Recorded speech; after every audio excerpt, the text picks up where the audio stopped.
Hello everyone, I'm Rituja Udyavar and welcome to our series of ROI in AI. So in this series, we invite stalwarts of the industry and we make sure that we are inviting stalwarts from the different types of industries. And in that series, today we have Mr. Sangeet Kumar, who is for many years into healthcare industry. Sangeet is life science and healthcare leader with experience in real world analytics, healthcare AI, and clinical data management, as well as he knows drug and device safety as well. In his 18 years of career span, he has led AI adoption and transformation strategy and execution for large workflow systems that resulted in cycle time reduction by 50%. Welcome, Sangeet, to this episode, and thanks for accepting our invite to be part of or to be the guest of this ROI and AI series. Thanks a lot for that crisp introduction, Rutuja. And it's my pleasure to join here, share, exchange our thoughts. Right. So I think we all are learning. Right. So it's just 18 years of learning. That's what I say. Right. It's not 18 years of experience. This is how I feel. I'm still young to learn so many things. Great, great. So Sangeet, I had given this brief introduction, but if you can talk more about this 18 years of journey, that would be really helpful for our audience. Sure. So yeah. So I think I was a naive, like 20-year guy doing my engineering, but since my childhood, I had been really fascinated about the medicines, right? And then right, and when I studied my biotechnology, I heard this word very frequently, like right. So from molecule to medicine, and then I thought, is it molecule to medicine or is it molecule to miracle, right? Because right, I will give that pill, and someone was really crying and ailing in pain, and suddenly it starts right working fine, right, and improving life. So I started with a schizophrenia trial, right, neurosciences, and then did couple of diabetes, cardiovascular, metabolic disorders, some critical care, again, unique. At that time, I was able to do a recombinant DNA technology for medicine that was developed for critically injured patients. So basically, all the patients that are really about to die, we have to give an injection, right? Wow. And the purpose was that to kind of stop bleeding of the patient, right, till the time it reaches the hospital. Work for a couple of other CROs in oncology. So cancer become my kind of bread and butter. Cancer research, got really fascinated, learned that the world is right really trying to crack the code for right cancer cure. Most of those cures is palliative in nature, right? More longevity and right improving the quality of life rather than a cure, right? Right. Then so after working for a couple of years in CRO, I got a chance to work on IT, right? So that's where this technology learning came into place, where I learned that right how CRO is really focused on the science aspect of it, but IT companies are really able to apply technology to simplify many of those things. And I really learned those nuances really fastly. And then another passion for using technology for improving health came into my life, right? So I work for TCS, I work for Cytel, and then I work for Cognizant. Again, all technology companies help me to really learn the ways to accelerate the things, simplify the things, automate the things. And then after working for 12 years in clinical research, data science, the AI ML budge came in, right? And as a curious child of God, I also got bitten by the AI bug. And then I started self-learning machine learning, AI, ML stuff. And then I got hired by a company called Symphony AI, which was a private equity firm by a billionaire, Dr. Ramesh Wadhwani, is right one of the top billionaires in US. And he has a portfolio of companies, he's a serial entrepreneur. So he kind of see that AI is going to change the landscape of various industries. And he wanted to utilize AI in almost all the domains. So one of those arms was Concert AI. Basically, how can we leverage AI to understand healthcare data? So EHR, EMR claims, and that's where my AI journey started. And all those digital transformation. So I built data products there. I did data analytics there, the data platforms, and then I moved in from there to Abbott again, which is again multinational giant. They have four business units: pharma, nutraceutical, diagnostic, and devices. But Abbott is a very big player in the devices. Right, one third to almost half of the revenues come from devices. They're competing against Medtronic, Stryker, all of those right giant medical devices. So I really learned the way medical devices is different than pharmaceutical, where it's a piece of biological molecule or a chemical molecule. There I learned that we are going to embed a hardware and a software in human body. That was amazing for me. Like, how is it that hardware and software going to work on human systems and physiology? And so pacemakers, defibrillators, stents, all of those was really amazing. But that was the kind of, again, I will say science and technology mixed. I would say biophysics, right? More of a biophysics. But my essential job was I was the part of head of data science and analytics for India. It was part of a global data science team, and I was leading the country from like all aspects of business. Right. Last was very, very recently, I joined BMS as director for real world data analytics, innovation, and partnership, and I will keep it brief. It had 4 teams, approximately around 80-member team. 2 teams focused on the data strategy, so acquiring real world data assets that we will be using either for drug development or commercial purposes. Okay. And there was 1 team for real world evidence, the hardcore. The drugs are already approved, but you still have to demonstrate the long term safety, quite similar to post marketing surveillance. So we call real world evidence, and we submit that to FDA. And you also have to demonstrate the value, the economic value, right? So that we submit to the CMS, right, Center for Medicare and Medicaid, which is right, the Ministry of Health for United States. Yes. And the most innovative part of it was that we had a small innovation team of around 28 members. So our job was to identify in the entire pharma value chain, are there areas which is done in a very, very traditional way since ages? And can we change that? Right. Okay. And across the board. So drug discovery, drug development, supply chain, manufacturing, commercial, all the aspects. Right. How can so that was a kind of my brief journey, 18 years of learning. Yeah, amazing. Means Very like interesting. the very, very interesting. Means like the different aspects of life science, I would say. So you touched almost all of those. And like what I really like in your journey means even though you have this 18 years of career span, you mentioned that you're still learning, and that's a continuous learning. So I really like the way in which you said, I'm still curious child of God, and how that continuous learning is helping you to like advance your career more. So great to know that. I think towards the end you mentioned about using this AI ML, and because our series is having this ROI in AI. So just wanted to understand that what is that quick win you consistently achieve when kickstarting any sort of digital transformation in life sciences? Yeah, so I think now AI and ML have become a like home name because of the Chat GPT. Like because right, almost right, everyone uses Chat GPT for content generation and summarization. Right. However, if you ask me, that's not a quick win because right, you still have to do a lot of right filtering and understanding is that data not biased, is it relevant, is it not hallucinating, and all the stuff. So I thought always start by picking something small rather than doing something big. Right. So 2 areas, again, one on the clinical trial side where we kind of do drug development, which is really, really heavy on manual work, right? And so we still, although the world has moved from analog systems to digital system and we have digitized processes, but right, it's beyond the rural, beyond the urban setup. If you go to the rural setups, they're still on the right. There are rural hospitals, they still are paper heavy, right? So can I identify those processes, which is manual, still manual, and transform that? So I will say that digital transformation is the third step. First, digitize that, then digitalize that, and then do digital transformation. So digitize is changing the manual thing into digital format, analog, then digitalization, right? Changing the process flow, and digital transformation, creating a altogether new process to give different outcomes. Correct. So I think manual work automation is a low-hanging fruit. It's a no-brainer. It can be quantified really easily. Something was taking 50 hours of work, and then you are able to do it in 20 hours. It's no-brainer. Like you can show it to anyone. So clinical trial had been heavy.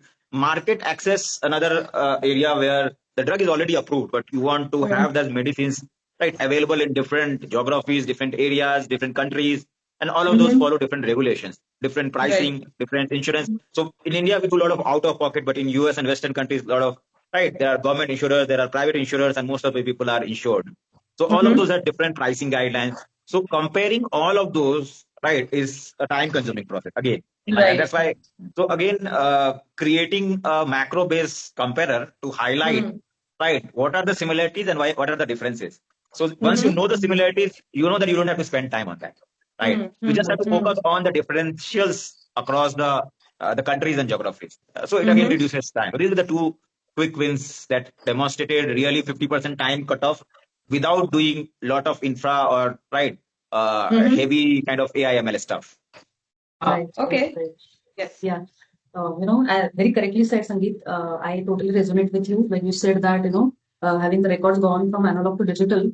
As a clinician myself, learning for 20 years, I would definitely like to understand how do you ensure that this all these AI solutions are not only technically sound, but also, usable and intuitive for clinicians or, care people on the ground. Because sometimes with this, buzzing IPDs and OPDs, inputting this data also becomes a task.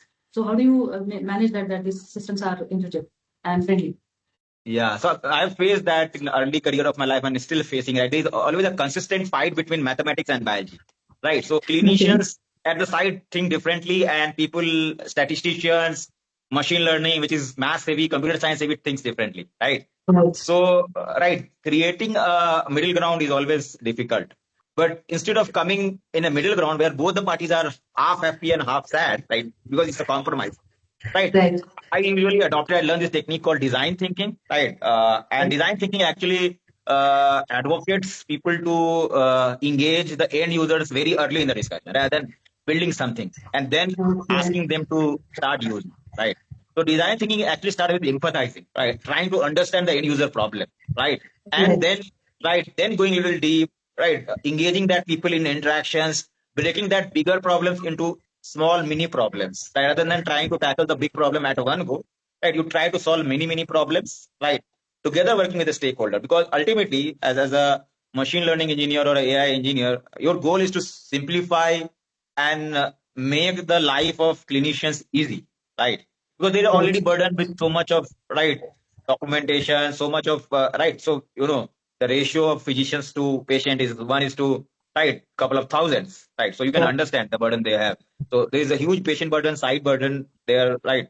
So I think that's what I have started after spending 5-10 years. That, right, let me engage them, let me ask the pain directly from the horse's mouth. That what is Mhm. your actual pain, and then try to subdivide it into small problems, and then try to solve and make it an iterative process rather than directly jumping to the solution. Stay with the problem a little more, right? Because I think if you understand the problem correctly, right, which AI technique that you want to use, is it a supervised learning, unsupervised learning, classification, regression, is matter of discussion later once you're developing the Mhm. solution. But what is the actual problem, right? You might Mhm. be able to solve it with a simple regression rather than doing a fancy random forest, right? Mhm. So it's not the fancier technology or technique that matters. I think it's the problem solving. This is what now I have been, when I interview people, I really look in the ability to solve problems. If people ask me what is data science, they say AI engineer, cloud engineering, right? Generative AI, I say no. I want data scientists to solve problems using data. That's it. Right. Simple. Right. Great. So, I really like the way in which you said. So, you sort of insisted on how that pain point or the problem statement is at the apex of everything, right? So, it's not about that technology, it's not about that implementation, but it's first it is related to understanding or empathize with the, the client, or empathize with the entity who is going through that pains. And then, once you empathize, then you can come up with what technology, how to implement, and all that stuff. A great insight. Uh, you know, because we are talking about this pain point, the next question I would like to ask you, that can you give us like couple of examples where, like this AI, helped you to resolve your bottleneck? I mean, so there could be some bottleneck. So how exactly AI helped you to remove the bottleneck? And on the similar line, if you can explain us that how AI provided that return on investment, right? So probably there was one pain point. You thought that it will not happen in a regular way. You have to utilize some advanced technologies, so utilize that. And then, it removed that, and then it showed some good return on investment for the technologies that you have implemented. So can you just give us a couple of examples? Yeah. So, right, one of the biggest thing, because with the advent of real world data, which is the big data of pharmaceutical industry, right? Clinical trial data is really small because you have, let's say, 60 CRFs and 5,000 patients, so hardly like megabytes of data. But what I'm talking about is exabytes of data, millions of patients, thousands of, right, fields that we capture in the routine practice, right? Mm-hmm. So it's a messier data, right? It is, volume is high, variability is high, veracity is not, right? Verification is Mm-hmm. difficult, right? Missingness is there. So getting sense out of that data is really Mm-hmm. difficult. But people Mm-hmm. feel that there is a wealth of information lying out there. How can we Mm-hmm. utilize that to, right, improve our clinical trial processes, right? Because ultimately, what happened, last year, the drugs, the number of drugs that really finally got approved by FDA are just 50, like 48 or 49, around 50. So you see, the entire world is able to produce just 50 medicines in a year, new medicines, right? So people feel that this number of medicines should be increased using real world data because it really fails in the late phases of clinical trial. And more than that, even if it is approved, there are chances of recall.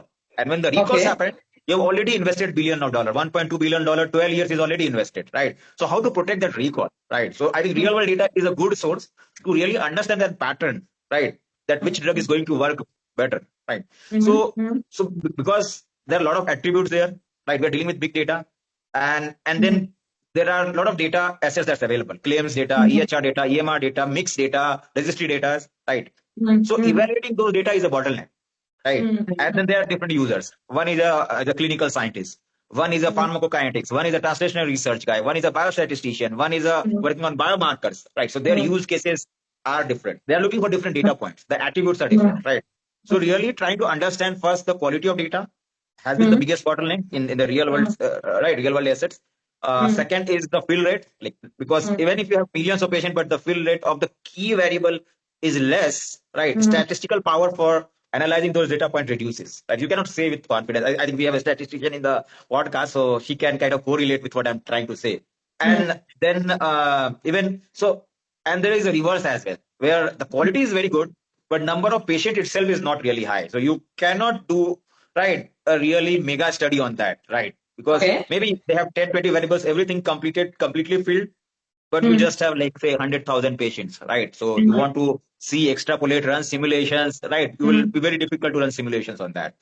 So and what happens that because there are so many end users, they have different use cases, you end up buying so many data assets. Right. So the companies that I work for, we have invested millions of dollars, right? So what I did is that I run a data utilization report, right?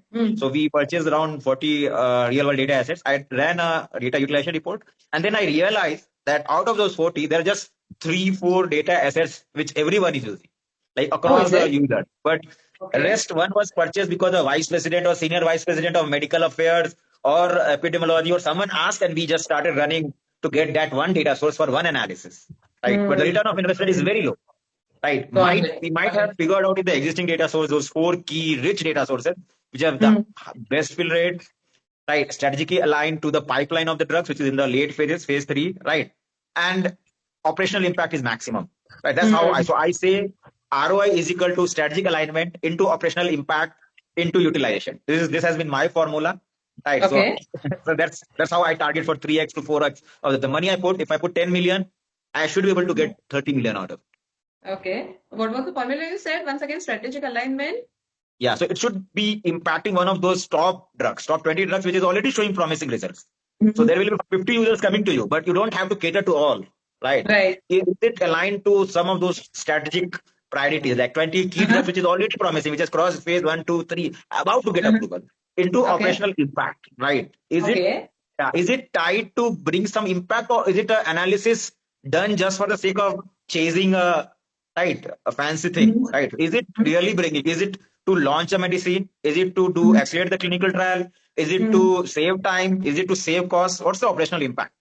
And then utilization. Is it just the one instance that you're utilizing, or 2 instances, or number of instances? Because if the same data set is utilized multiple times, your ROI increases.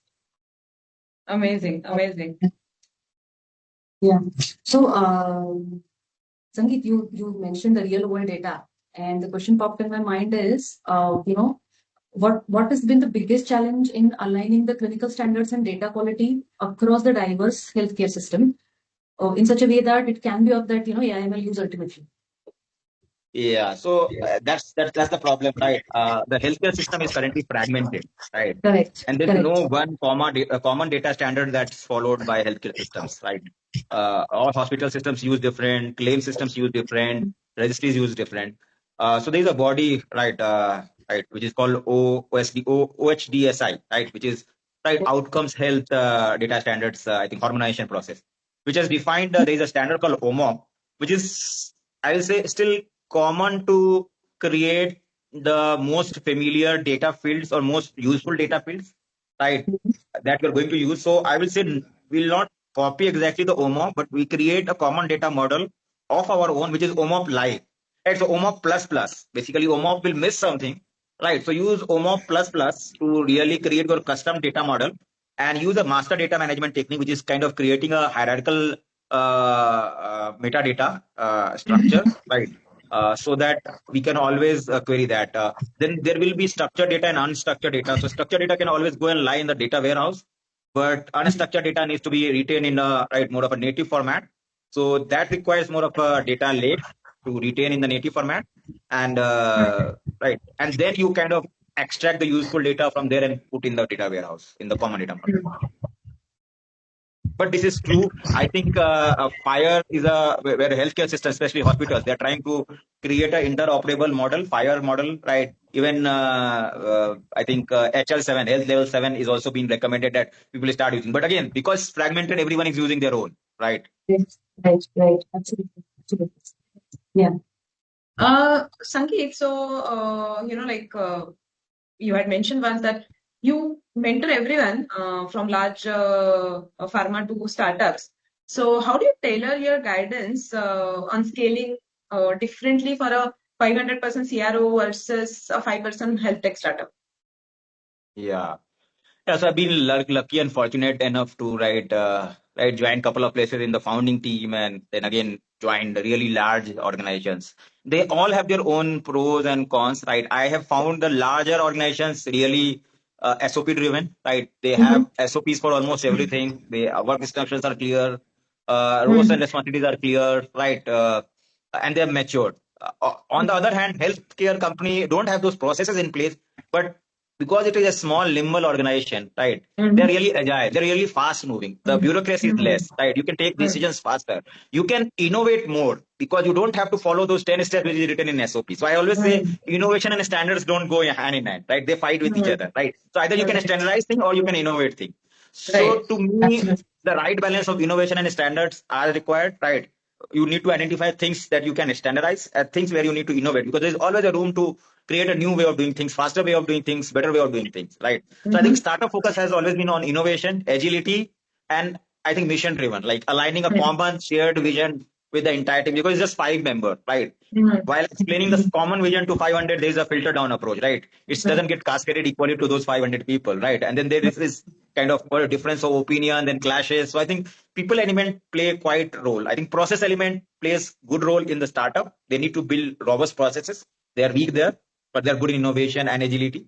And here they're strong on processes and standards, but they somehow lack that innovation, and that bureaucracy comes in as a hurdle, the difference of opinion, that my opinion is better. So people aspects, I think, needs to be really, you need to kind of give and take feedback, be open to, right, agree to disagree, all of those happens. And I think leaders play a really important role in a large organization, because aligning a huge team is not a joke, right? Your True. your outcomes and goals will be partially met if you don't align the 500 team.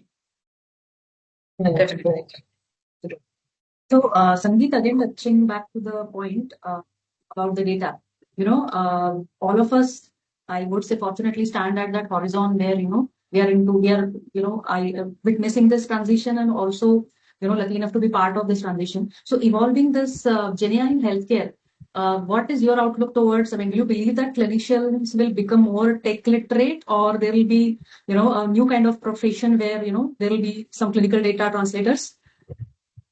So I think generative AI, the core base of technology use is large language models, right? So basically you supply large amount of data, and large language model is, right, vectorizes all the context there, right?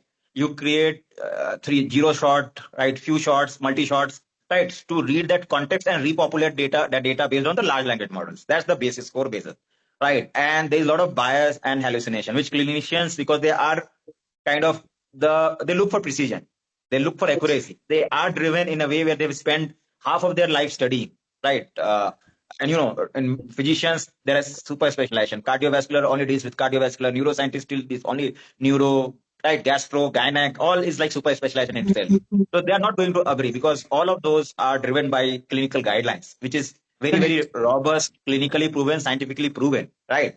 Here you're trying to, right, burst that with the technology, right? With the data, with training data, which you yourself are not sure of. So how can we right, convince a super specialized clinician to agree with that, right? So I think the world will evolve from a large language model to a small language model, right, which will be more explainable, right? It's a specific use case, specific therapeutic area, specific disease. So your training data set itself is very relevant, right? So maybe you take those training data sets from the doctor itself. Maybe you put in those clinical guidelines itself rather than, right, just thumping millions of parameters and billions of data set, right, which try to understand the pattern and mimic create a deep neural network and mimic the human brain and then throw out anything. So generative AI generates information, but validity of that will still require a human interpretation, right? So I think it will create a room for a new role. This is what I think, right? Where, right, AI validators will come in, which will look into, right, the right training data sets,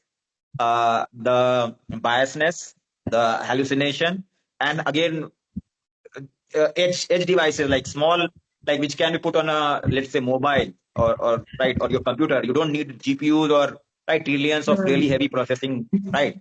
I think that, and it's explainable because it's just focused for that disease. Let's say we are just dealing with multiple sclerosis, so it takes only those data points. It doesn't take all the healthcare systems and all the data that's required, and right, and someone have by mistake in the sclerosis mentioned about diabetes, and it is picking up some information for diabetes which has nothing to do with multiple sclerosis.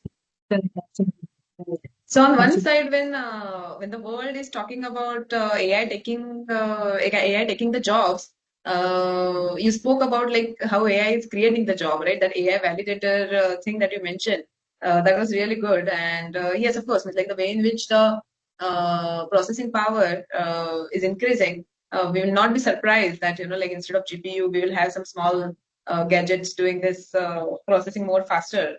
And you also mentioned about explainable AI, yes, and those are the experiments because right now, like all these models, those are sort of black box. And so, but at one point of time, definitely we will have more explainable models which will be, able to provide more insights about their outcomes. Great. So towards the end of this episode, I'm just curious about one of the statements that you had mentioned before, that your mission is to ignite 10 million lives by your passion for human health, science, and tech. Can you just throw more light on this statement? Because this is like really huge. I mean, when you're talking about 10 million, so I would like to know more about that. Yeah, yeah. So it's nothing to do with my, right, business or my work where I earn money for the livelihood, and right, and I'm passionate about that. But I have another secondary passion is to. So I come from a really, right, middle class, right, government. My father was in a government job, and we kind of lived just, right, month to month. But then I see that how I learned and progressed in my life and how my life has changed. Right, education was a level playing, right, which helped me to, right, do that.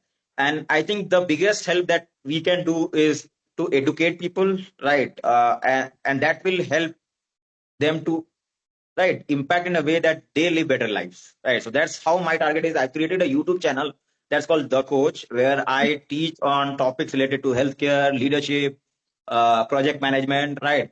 I have seen people getting misguided. They spend a lot on, right, on coaching institutions or institutions which misguide them. So I thought, right, and then many people who attended my training sessions in my various companies, they kind of motivated me that why don't you start a YouTube channel? And then because at a time maybe I'm just reaching to 4 or 5 people or 10 people or maximum a team of 100 people, right? But I think YouTube provides a platform to reach out to a humongous amount of people. Right. In just 1 month of me starting YouTube channel, I've already 200 people subscribed. The thumb impressions has already gone above 50,000. Nice. In LinkedIn, I already have 31,000 followers. So I expect, right, many of people LinkedIn will move to YouTube because they are used to on textual information. I think visual information might be really easy to understand and grasp and recall. So that's how I want to transform, right, millions of life, because then I reach out to an, right, unlimited number of people and give that education, and they can make careers in project management, data science, clinical research, and definitely it's going to impact their life. Wow. Sangeet, thank you very much for this insightful discussion today. And thanks for sharing all those passions you mentioned. All the best for, your this YouTube channel, Coach. And we thank you very much. Like you provided a lot of insights about this return on investment on AI into pharma and life science industry. So we wish you all the best for all Thank your you. future endeavors. Thank Thank you you so very much. much. I love the interaction. Bye bye. Right.